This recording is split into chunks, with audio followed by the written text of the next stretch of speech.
We welcome us to our English language grammar for advanced learners. Now, today we're going to look at expressing impossible and improbable conditions in English grammar. Impossible and improbable conditions in English grammar.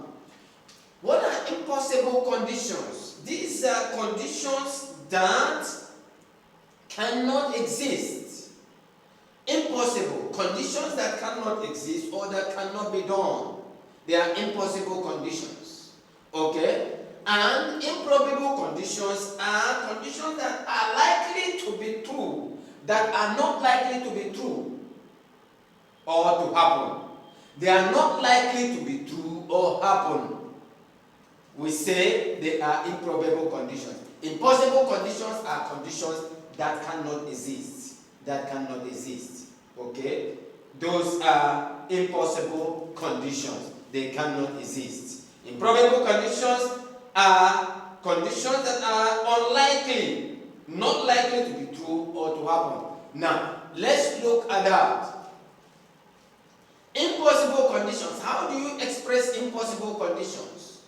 You express impossible conditions by past perfect, by using past perfect tense, and you answer that by past conditional.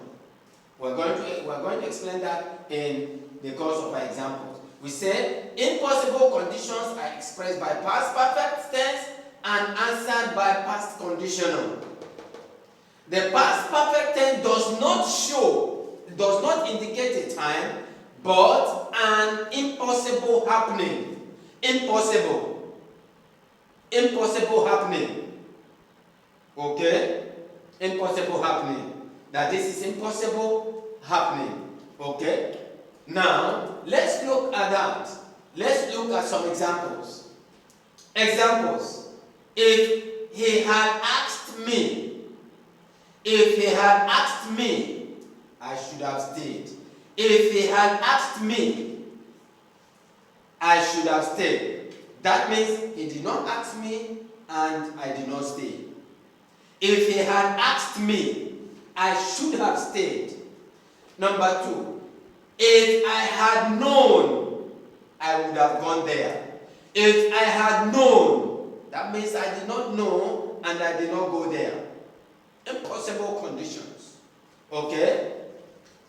If my mother had called her, she would have come.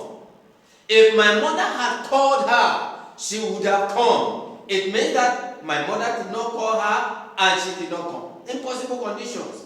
Okay? Impossible happenings. Impossible. Now, let's look at improbable conditions. Improbable conditions. Improbable conditions are expressed by past tense and answered by past conditional. The past tense does not indicate a time, but a degree of probability. A degree of probability. We say not likely. Not likely. It's not impossible, but not likely. You are not ruling it out altogether, but not likely. It may or it may not. Now, examples. If he asked me, I should stay. If he asked me, I should stay. That means that condition still exists. Okay? If he asked me, I should stay. So, if he decides to ask me, I will stay. But if he asked me, it's an improbable condition. Okay? That means it's indicating a degree of probability that he may or may not. Okay? Number 2, if I knew it, I would go. If I knew it, I would go. Number 3, if my mom called her, she would come. If my mom called her, she would come. If my mom called her, she would come. Now let's go through it again for better understanding. Let's go through it again. We say impossible conditions are conditions that cannot exist or be done. Probable, improbable conditions, conditions that are not likely. Not like you are not ruling it out completely, but not likely. They may not likely happen or be true. Okay? Now, we say impossible conditions are expressed by past perfect and answered by past conditional. The past perfect does not indicate a time, but an impossible happening. But an impossible happening. Okay? Impossible happening. For example, we say, if he had asked me, I should have stayed. If he had asked me, in other words, he did not ask me, and I did not stay. So it's an impossible condition. You cannot roll it back. It's a situation that has happened. You cannot roll it back. Number 2, if I had known, I would have gone there. If I had known, I would have gone there. That situation had passed. I did not know, and I did not go there. In other words, that situation now is impossible for you to roll that back. It had happened, it had gone. If I had known, I did not know. I would have gone there, I did not go there. So, that's the situation that is now impossible to roll back, because that condition had gone and they're gone. If I had known, I did not know. I would have gone there, I did not go there. Number 3, if my mom had called her, she would have come.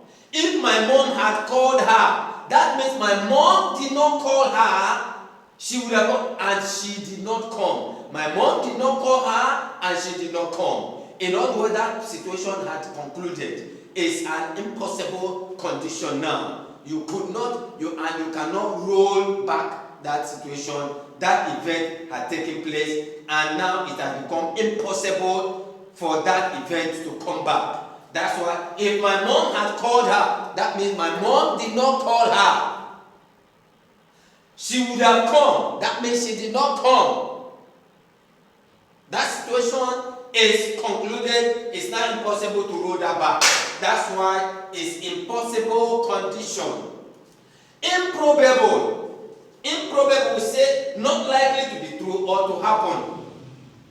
Not likely to be true. Now let's say it's expressed by past tense and answered by past conditional. For example, the past tense does not indicate a time but a degree of probability.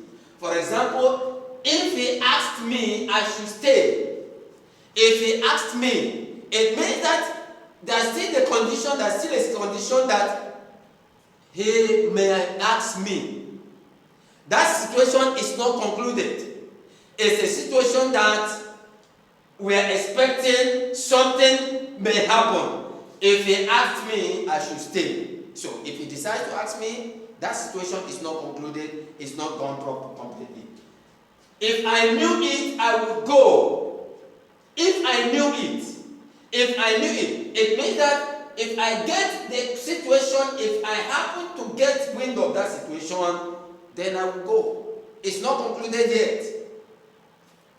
Number 3, if my mom called her, he would come. On the condition that my mom calls, then we would see her. We will see her. So it's not an impossible condition, it's an improbable condition, likely to be true. And so if you like our video, please subscribe and give us a thumbs up. Subscribe, share, and give us a thumbs up. We're going to the practical section of this particular topic in the next video. Please give us a thumbs up, subscribe, and share.